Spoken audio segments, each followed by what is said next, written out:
Olá, queridos e queridas ouvintes. Está começando o primeiro episódio da terceira temporada do Ambicast, o meio ambiente em nosso meio. Um podcast com atualizações quinzenais de conteúdos imperdíveis sobre o meio ambiente. Os episódios serão postados sempre na sexta-feira para vocês ficarem sempre atualizados sobre essas temáticas ambientais. Eu sou Vinícius, do PET de Engenharia Ambiental e Sanitária. E eu me chamo Gabriela, estudante petiana do curso de Engenharia Ambiental e Sanitária aqui da Universidade Federal de Uberlândia. E o episódio de hoje tem o tema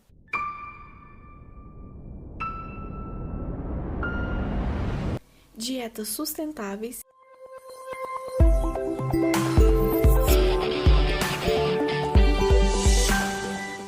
Os impactos relacionados ao consumo do produto de origem animal é algo que dificilmente pensamos. Entretanto, nos últimos anos, movimentos como vegetarianismo e veganismo vêm ganhando força.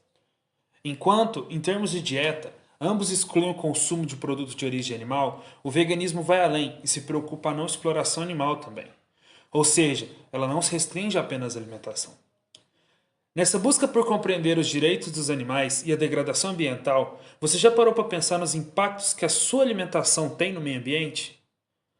Você já pensou na demanda do espaço para criar animais, nos gases de efeito estufa gerados e no consumo de água empregado na sua criação?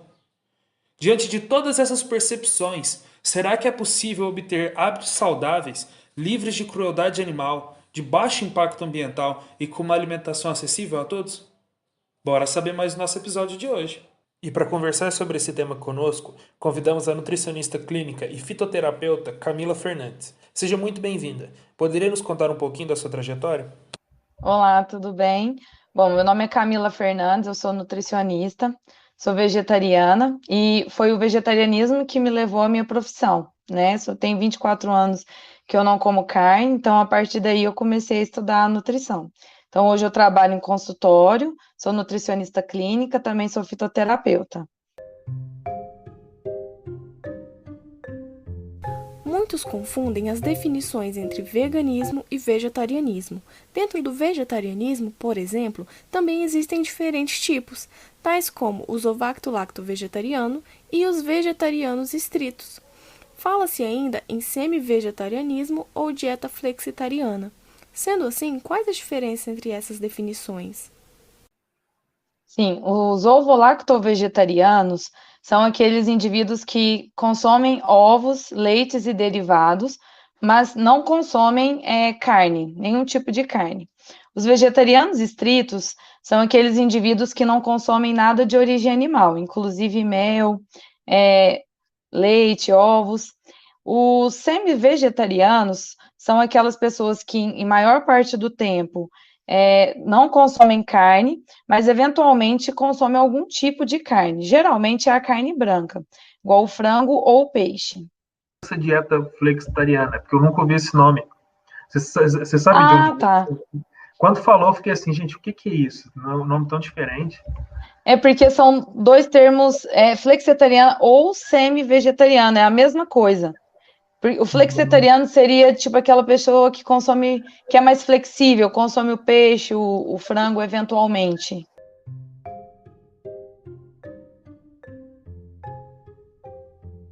O consumo de carne está ligado a vários impactos ambientais. Dentre eles temos o desmatamento e o uso do solo para a agricultura. No Brasil, a maior parte da área desmatada é utilizada como pasto. O restante é explorado para plantações e produção de rações. Desse modo, como as práticas de uma dieta vegana auxiliam na redução desses impactos? A dieta vegana veio literalmente para boicotar esse sistema, né? Onde pasto, floresta tropical, cerrado vira pasto, e ou monocultura, né? A plantação de soja, milho, para virar ração para esses animais.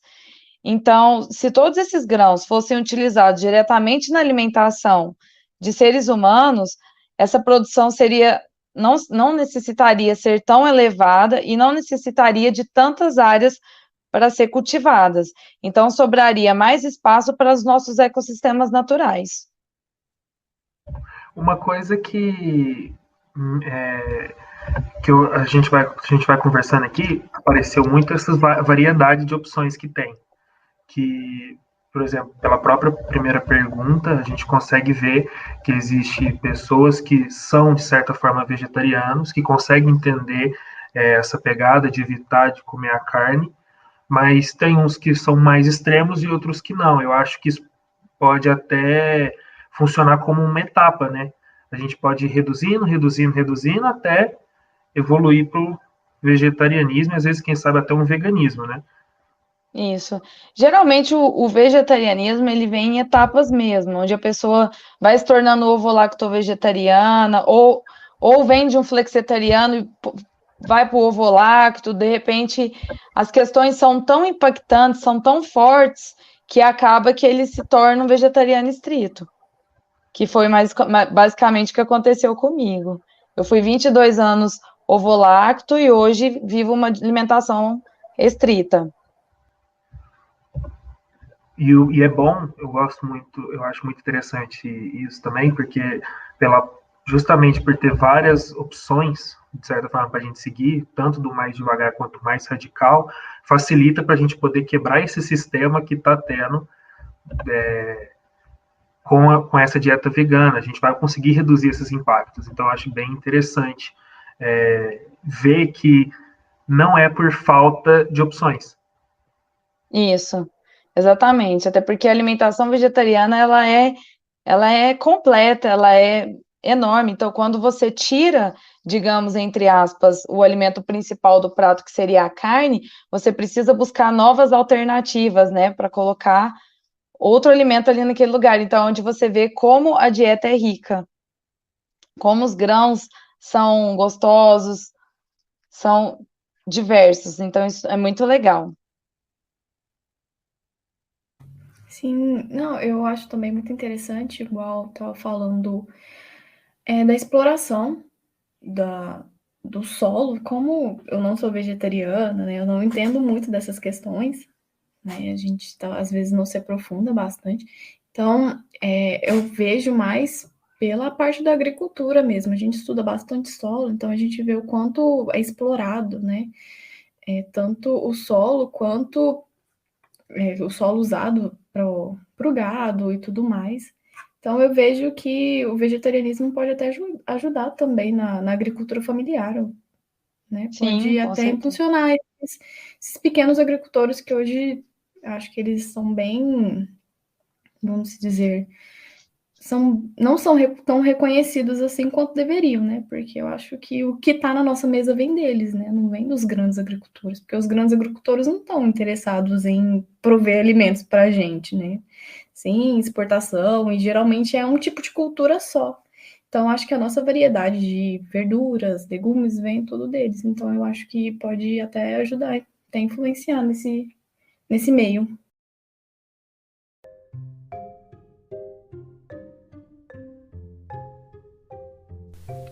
A agropecuária tem sido uma grande vilã nas questões hídricas no mundo. Pesquisas realizadas pela ONG internacional Water Footprint Network apontam que a produção de carne bovina gasta aproximadamente 15 mil litros de água por quilo de alimento e a produção de ovos 3 mil litros. Sendo assim, dentre as práticas individuais de economia de água, como fechar a torneira ou reduzir o tempo de banho, a adoção do veganismo seria também uma opção? Sim, a adoção do veganismo é a opção que mais vai economizar água. Veja bem, para produzir 1 quilo de carne, exige em média 15 mil litros de água. Então, é muita coisa. Essa água, ela vem também da irrigação, né, da soja, do milho, que vai virar ração, vem da produção do próprio animal. Então, o consumo de carne e derivados demanda uma grande área de produção, contudo, afeta diretamente no desperdício desses recursos naturais. Eu fiquei surpreso. 15 mil litros é muita coisa, né? É, Jesus. É então, um, você desligar a torneira é um ato bem pequenininho, perto de 1 quilo de carne que às vezes come um churrasco.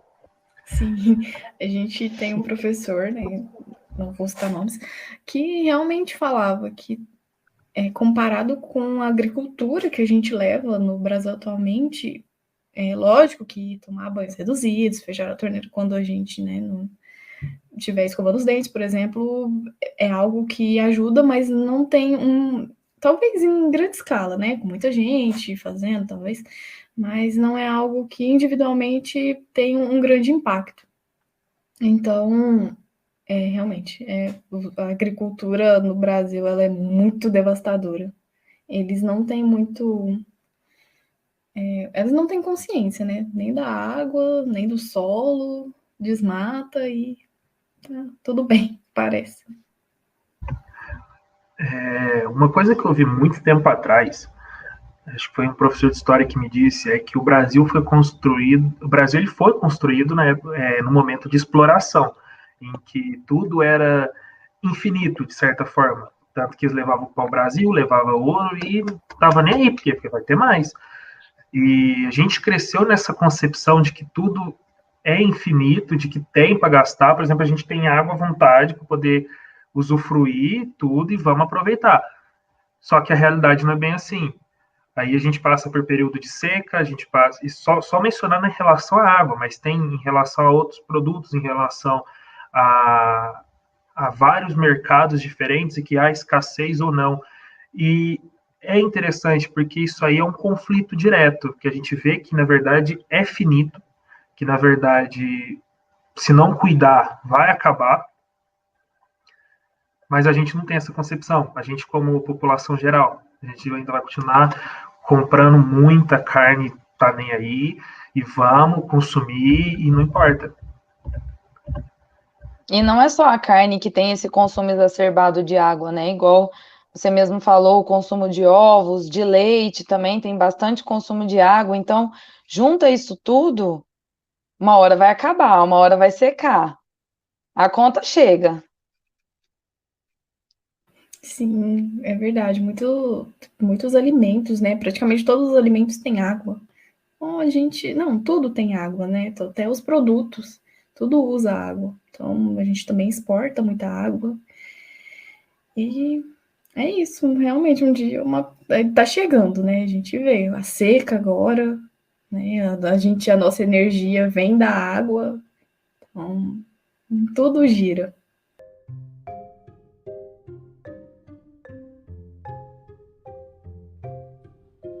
No Brasil, a emissão de gases do efeito estufa está diretamente relacionada ao desmatamento para a expansão de áreas de pastagem e produção de grãos.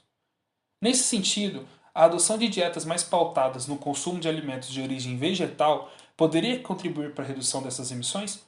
E de que forma isso se daria? Sim, no Brasil, o desmatamento é responsável por mais de 40% das emissões dos gases de efeito estufa, né? Então, a perda da vegetação faz com que o planeta absorva cada vez menos CO2 em excesso, e aí a criação de animais também produz o metano, né? Que é um gás que é fruto do processo digestivo de bois, ovinos e caprinos. Então, hoje no mundo, imagina, nós temos mais de 50 bilhões de animais para abate. Então, isso contribui contribui para a destruição de mais florestas, extinção, né, dessas espécies que moram nessas florestas, desgaste e erosão do solo, dentre outras ameaças. Então, assim, para vocês terem uma ideia, 1 quilo de carne precisa de aproximadamente de 5 a 10 quilos de vegetais. Então, nós poderíamos pegar esses vegetais e nós mesmos consumir de 5 a 10 quilos. Os vegetais, eles são fontes de fibras, então eles dão saciedade. Então, acaba que nós precisamos consumir menos comparado a 1 quilo de carne. Então, é interessante fazer essa troca da proteína animal pela proteína vegetal, que as leguminosas, os feijões, os grãos de bicos, a soja, os cereais como a aveia, quinoa, o arroz integral, o amaranto, eles fazem essa substituição muito bem. A junção desses dois, nós temos todos os aminoácidos que a gente precisa. Então, a gente não precisa de carne para sobreviver. Então, acho interessante fazer essa troca. A gente fez um episódio na temporada passada. Ele falava sobre carne e carbono neutro. É um tema bem interessante, porque o Brasil é um pouco pioneiro nessa relação, e que significa que é uma produção de carne em que vai minimizar a poluição de carbono ou a emissão por efeito estufa. É bastante interessante porque, conforme vai fazendo, eles vão fazer uma medida de plantação de árvores para neutralizar, de certa forma, que esse é o intuito, neutralizar essa emissão. Mas o que a gente acaba, depois que a gente vai lendo e tudo, isso é uma medida paliativa, né? É só para cancelar aqui. Não vou piorar a situação, mas não vou melhorar também. É uma medida que só serve para tapar o buraco, de certa forma. É boa, é melhor do que não ter nada. Mas, ainda assim, é ruim. Agora, por exemplo, se a gente fosse adaptar para uma dieta mais de origem vegetal, a gente poderia ser mais produtivo do que negativo. A gente pode, às vezes, estar mais ajudando o efeito estufa do que atrapalhando ele ou neutralizando. Então, eu acho muito interessante ver isso, né? Com certeza. Com certeza. Igual você falou, tá tapando um buraco que já está feito. Então, nós precisamos estudar isso, minimizar, e a população precisa ter consciência disso.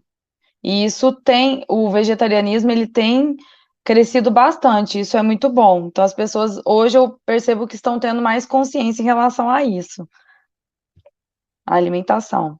Sim, eu vejo, né, eu sigo bastante perfis, eu acho que estão na internet também.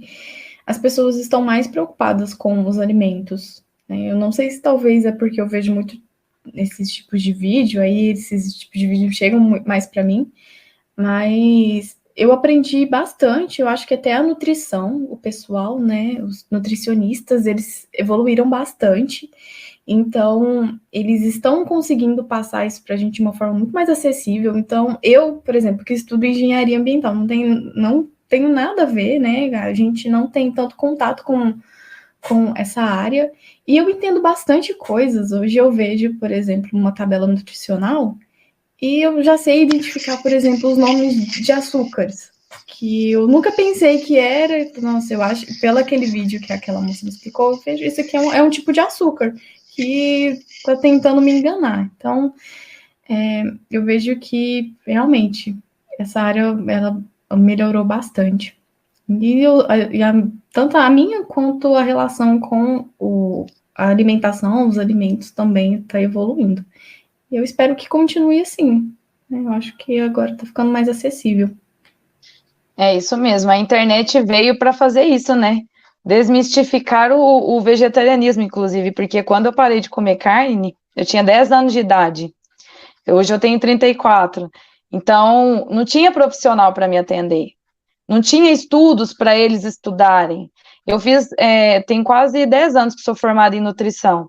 Na faculdade eu não aprendi nada sobre nutrição vegetariana. Então, assim, hoje nós temos vários cursos de nutrição vegetariana, nós temos vários estudos, só procurar no PubMed que você encontra. Então, os profissionais estão mais conscientes, então eles divulgam isso mais na internet, então o acesso ficou muito mais fácil. Hoje você acha mais profissionais, então é muito bom. E eu acho que isso só tende a crescer. Eu espero, porque eu acho muito interessante. Eles explicam de uma forma tão acessível que hoje a gente fala, nossa, antigamente eu não chegava no supermercado e lia as tabelas, né, nutricionais, assim, porque a gente viu um tanto de nome científico, assim, umas coisas, você não entende o que está escrito lá. Aí hoje eles colocam aqueles vídeos rapidinho, assim, e eles já te explicam.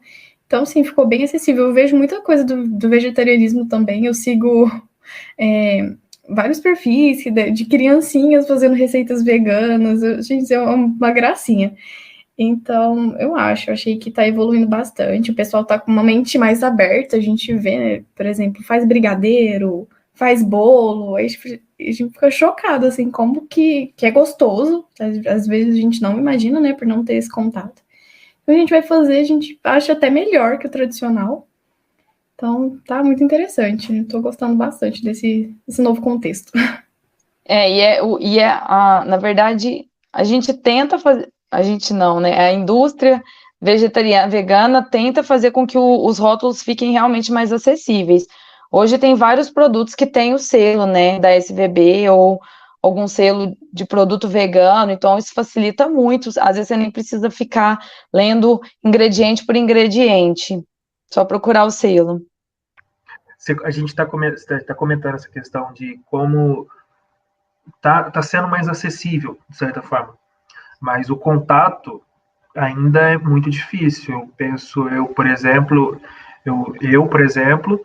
não tinha tanto contato com vegetarianismo e veganismo até eu entrar na minha faculdade, porque minha faculdade é mais voltada para ambiental, então já tem mais pessoas nesse clima e conseguiram me jogar um pouco para esse lado. Mas eu, por exemplo, venho de uma família onde carne era todo final de semana de churrasco, assim, muita coisa mesmo. Então, era um choque. Foi um choque o meu primeiro contato, quando eu vi assim, é possível não precisar. Que antes eu não via. Antes eu falava assim, eu preciso disso, preciso comer carne também, gente. Eu vim da minha família me ensinou que tem que comer carne, eu vou comer carne. Essa era a minha cabeça. E se eu não tivesse entrado na engenharia ambiental, eu não teria esse contato, então eu continuaria muito pior do que eu poderia estar. E aí que vem o que seria a minha pergunta, porque eu não vejo muito esse contato, apesar que a Gabi falou, a internet ajudou muito, mas, por exemplo, nas escolas, eu não vejo muito alguém comentando muito isso nas escolas, não vejo professores passando uma educação sobre valor nutritivo das coisas, sobre ensinando que carne, beleza, tem lados positivos, mas tem muitos negativos. Acaba que não tem tanto esse contato.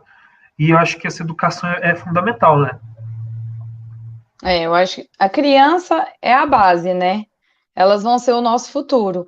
Então, é importante fazer essa educação com as crianças, educação nutricional, mostrar para elas o valor dos alimentos, dos nutrientes. Só que o problema, o que barra, é porque os professores, às vezes, também não tiveram contato assim como você, porque a carne, ela é um consumo cultural, não é que ela é necessário. Nós crescemos numa sociedade carnívora, então isso vem mudando, igual eu falei para vocês, tem 24 anos que eu não como carne, e eu tô vendo isso desde, desde, desde 10 anos de idade até hoje, mudou muito, mas ainda tem muito para mudar. A SVB, que é a Sociedade Vegetariana Brasileira, tem alguns projetos nas escolas, né? Fazer merendas veganas para as crianças, para elas experimentarem novos sabores, treinamentos com merendeiras. Então, assim, tem pessoas fazendo acontecer, mas eu ainda acho que tem que melhorar muito. Inclusive a cabeça da população, né? Dos professores. Eles precisam também desse conhecimento.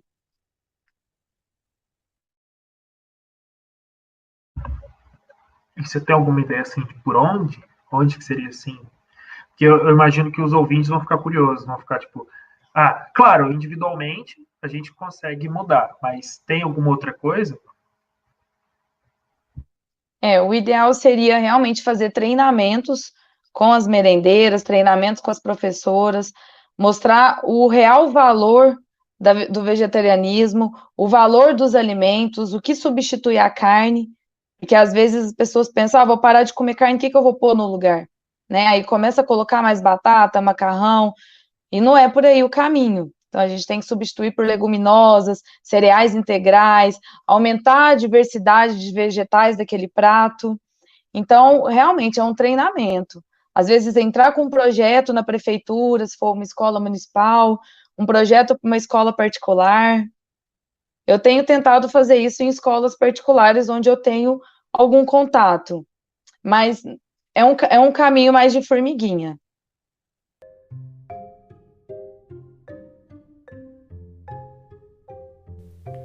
Dietas alimentares saudáveis e sustentáveis diante da projeção de crescimento populacional.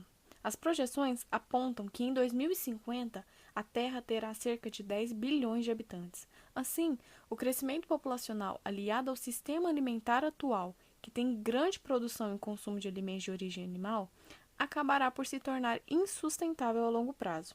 Dessa forma, a adoção massiva de dietas sustentáveis pode garantir um sistema alimentar que contribua para a preservação dos recursos naturais, ao mesmo tempo em que abastece a população humana? Isso. Nós vamos precisar de um segundo planeta, né? É assim que nós estamos lidando. Então, veja bem, igual nós falamos anteriormente, o agronegócio, o que ele causa? Afeta as mudanças climáticas, emite mais gases de efeito estufa, aumenta o consumo de água, polui essa água, diminui a biodiversidade de plantas e animais devido ao desmatamento e queimadas, e aí nós temos a degradação da nossa terra. Então, nós precisamos urgente avaliar o nosso consumo alimentar. Então, além de adotar uma dieta mais baseada em plantas, né, igual eu falei, trocar a proteína animal pelas leguminosas, cereais, também darmos preferência para os orgânicos. Hoje nós temos vários agricultores que plantam em sistema de agrofloresta, respeitando o solo, respeitando o tempo de crescimento da planta. Então isso é muito importante. Também é muito importante avaliar o nosso consumo alimentar, o nosso, por exemplo, o consumo, por exemplo, é comprar um milho, ao invés de comprar aquele milho enlatado, comprar um milho in natura, né, levar a sua ecobag para o supermercado. Então, nós precisamos avaliar um contexto todo, porque o planeta ele não suporta mais. A gente só produz lixo, desmata, e aí? O que nós estamos fazendo para amenizar os nossos atos? Então, sim, uma alimentação mais sustentável ajuda o planeta, ajuda o futuro, e se nós pegássemos a área que foi desmatada e está sendo cultivado monocultura de soja, milho, pasto, né, bois, e plantasse hortaliças ali, leguminosas, cereais, nós conseguiríamos alimentar toda a população e ainda sobraria mais área de recursos naturais. A ONU, ela tem os Objetivos de Desenvolvimento Sustentável, né, as ODS, são acho que 17. É interessante, eu acho que eu quero ponderar aqui, que de tudo que a gente falou, como o vegetarianismo, o veganismo, ele consegue alcançar várias das 17 propostas, não todas, mas a fome zero e agricultura sustentável, saúde e bem-estar, consumo e produção responsável, ação contra a mudança global do clima, vida na água, vida terrestre, redução das desigualdades, talvez. Se for parar para pensar, a importância que tem esse tema, que muita gente às vezes está ignorando. Então é interessante ver que ela talvez seria o futuro para alcançar esses objetivos que a ONU tanto quer, que a gente tanto quer, na verdade, porque a gente quer um mundo melhor, um mundo perfeito, ou não perfeito, mas que pelo menos não fosse desse jeito, porque desse jeito que tá, vai acabar logo, e a gente não quer isso, a gente quer consertar esse problema. Acho que é aí que tá, eu gosto de brincar aqui com a etimologia do meu curso, que engenharia, todo mundo é conhecido como o que conserta tudo. Ambiental, o mundo. Então se a gente está formando uma pessoa para consertar o mundo, talvez seria essa a etimologia, talvez seria esse o nosso objetivo. Tentar buscar meios para minimizar, reduzir ou melhorar e consertar o meio ambiente. Exatamente, se não consertar logo o meio ambiente, não vai ter tempo. A gente só está vendo queimadas, pandemias, desmatamento, só destruição. Você não vê uma notícia boa do meio ambiente. Então nós precisamos, como civis, fazer alguma coisa, e o primeiro ato eu acho que sim, avaliar o consumo alimentar, inclusive consumo mesmo, até vai comprar uma roupa, avalia se precisa, porque isso vai virar lixo, né? Então a gente precisa avaliar o que nós estamos fazendo. Só olhar para o nosso próprio umbigo não dá mais. Pensar no futuro das crianças.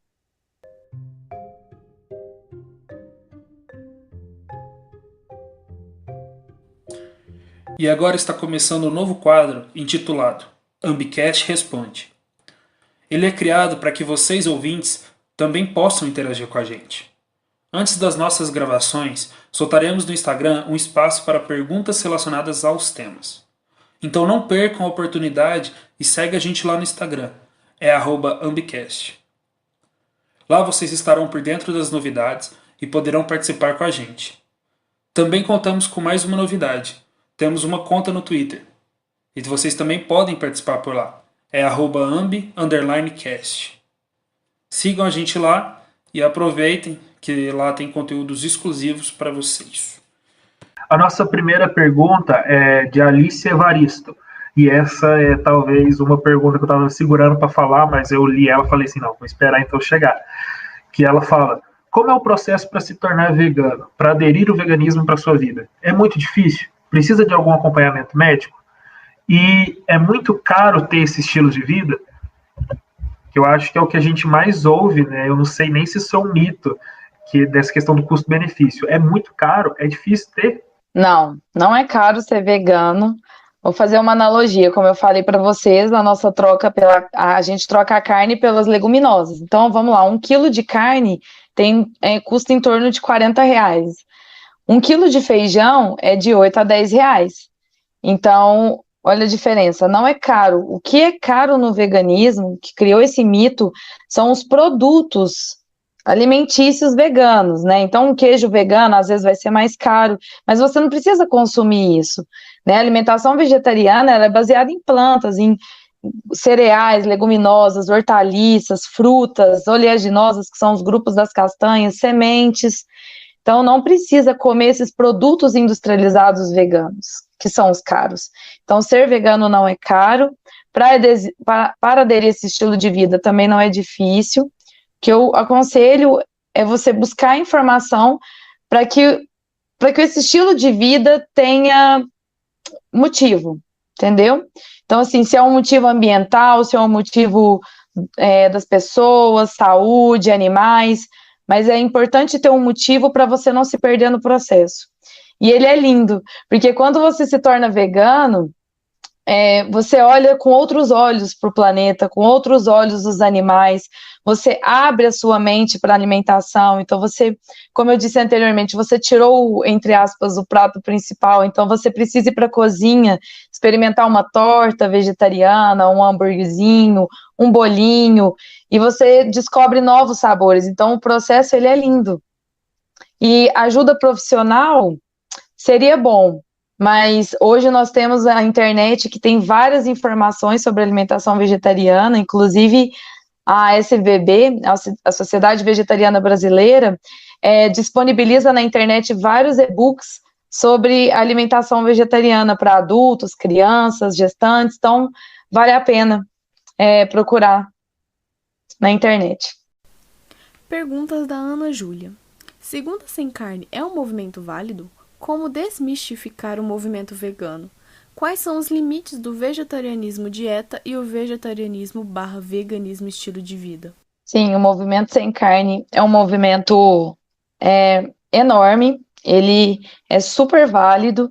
Inclusive, eu indico para os meus pacientes que estão na transição, né, para o vegetarianismo, fazer a segunda sem carne e evoluindo para segunda, quarta e sexta.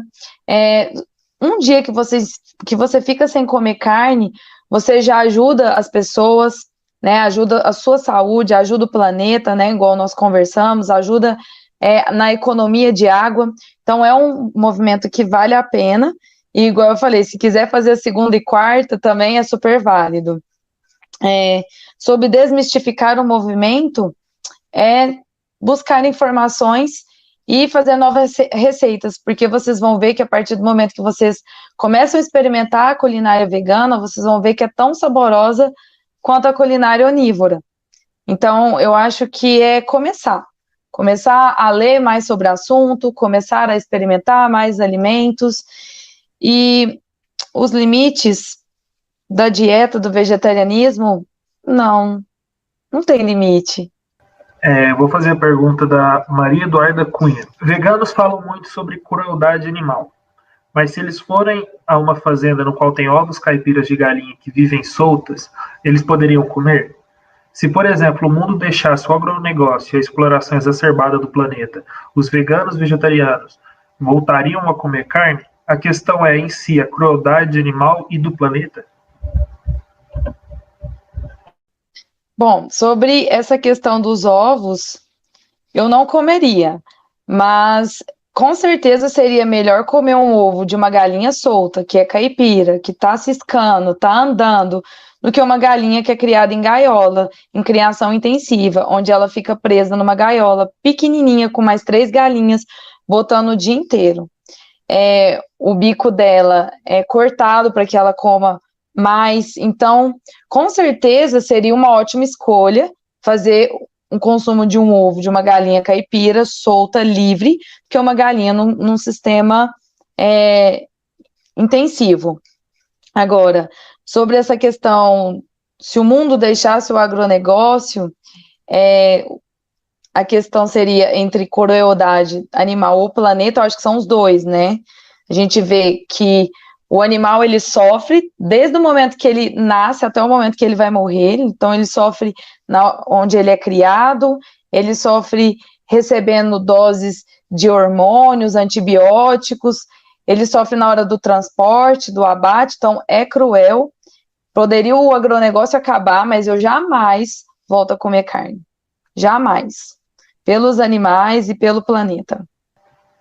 Eu acho que falta só mais essa pergunta aqui, da Júlia Marques Santos, que pergunta: essas afirmações são verdadeiras ou falsas? Vegano só come folha. Vegetarianos podem comer peixe. Se virar vegano, vai ter que ficar tomando vitaminas. Não, vegetariano não só come folhas, igual eu falei anteriormente, a alimentação baseada em plantas, ela é muito rica. Então, além das folhas, né, nós temos as raízes, mandioca, cará, inhame, batata, temos os cereais, arroz, quinoa, amaranto, as leguminosas, feijão, grão de bico, lentilha, ervilha, temos as sementes, chia, linhaça, gergelim, girassol, abóbora, temos as oleaginosas, castanhas, nozes. Então, a alimentação vegetariana, ela é riquíssima, não precisa comer só folhas, tá? E vegetariano não come peixe. Quem come peixe e fala que é vegetariano, não é vegetariano, ele é semi-vegetariano, igual nós falamos no início.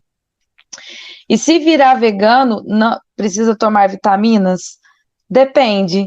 Não só vegetarianos precisam tomar vitaminas, tá, gente? Eu atendo pacientes onívoros também, que o tempo todo estou suplementando B12, ferro, zinco, vitamina D, cálcio. Então, isso depende da alimentação de cada um. E aí a gente só avalia se precisa ou não de suplementação em cima de exames de sangue. Você tinha comentado, acho que na primeira pergunta que eu fiz, da Alicia, que você comentou sobre a internet, sobre os sites, que tem sites que falam de receitas, que mostram um pouco mais esse estilo de vida. Então, teria como você passar para a gente divulgar, porque eu acho que do mesmo jeito que existem sites que ajudam, existem sites que prejudicam, porque infelizmente a internet tem esses dois lados, né? Então é bom a gente tentar guiar para o lado positivo, porque senão pode criar mais pessoas que podem ter deficiência e precisar tomar suplementação proteica ou tomar vitamina. Então acho interessante trazer sites de confiança para a gente poder divulgar para os outros. É a importância de se informar, né? Isso, o site que eu falei é da Sociedade Vegetariana Brasileira, que é um órgão muito sério, né? Nós temos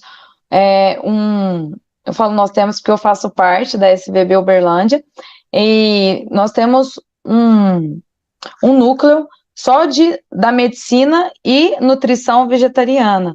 Então, quem é o responsável pelo núcleo é o Dr. Eric, né, um médico nutrólogo. Então é um site muito sério. Então é só digitar svb.org.br. Certinho. Muito obrigada, Camila. Então, eu acho que a gente já pode encerrar agora também. Então, Camila, você queria fazer alguma consideração final pra gente? Pediu? Bom, gente, muito obrigada pelo convite. Eu adorei falar um pouco sobre alimentação vegetariana. Um pouco não, adorei muito. Se precisarem de alguma informação, podem contar comigo. Obrigada pelo convite e parabéns pela iniciativa. Obrigado a todos vocês que nos ouviram e até a próxima.